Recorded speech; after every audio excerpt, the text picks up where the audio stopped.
Գիտեք, որ մենք 2022 թվականին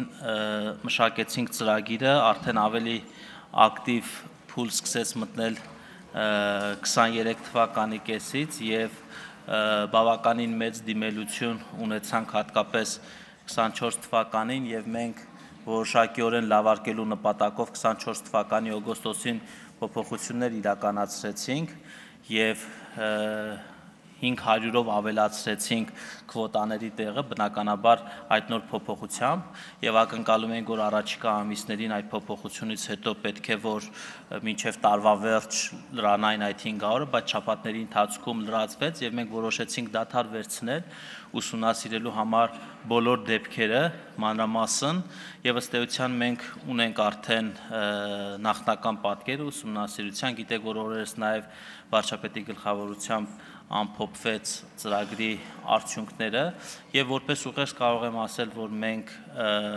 ուսումնասիրությունները դեռ շարունակում ենք եւ առաջիկայում վերջնական պատկերը ստանալուց հետո որոշակի ավելի թիրախային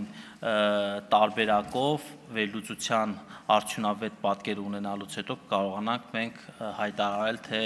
շարունակելու ենք, թե չենք շարունակելու, ինչպես ենք շարունակելու, ինչ չափորոշիչներ են այդտեղ գործելու, բայց մի բան ակնհայտ է, որ այս ծրագիրը ամենապահանջված ծրագրերից մեկն է եւ իր մուլտիպլիկատիվ էֆեկտով բավականին, այսպես դրական իրավիճակ է ստեղծել մեր սահմանամերձ այն բնակավայրերում, որտեղ որ մեր քաղաքացիները մասնակցել են, շահառու են դարձել եւ նաեւ կան բնակարաններ, որոնք որ արդեն ավարտական ակտեր ունեն, կամ բնակարաններ, որտեղ որ մարդիկ արդեն ապրում են, կամ բնակարաններ, որտեղ որ ներքին հարդարման փուլում են գտնվում։ Մենք առաջիկայում վերջնական ամփոփումից հետո կարողանանք մեր հայրենակիցներին ավելի հստակ եւ ավելի թիրախային պատասխանել, թե ծրագիրը շարունակականություն ինչպիսի ընթացք եւ ինչպիսի բովանդակություն է ունենալու։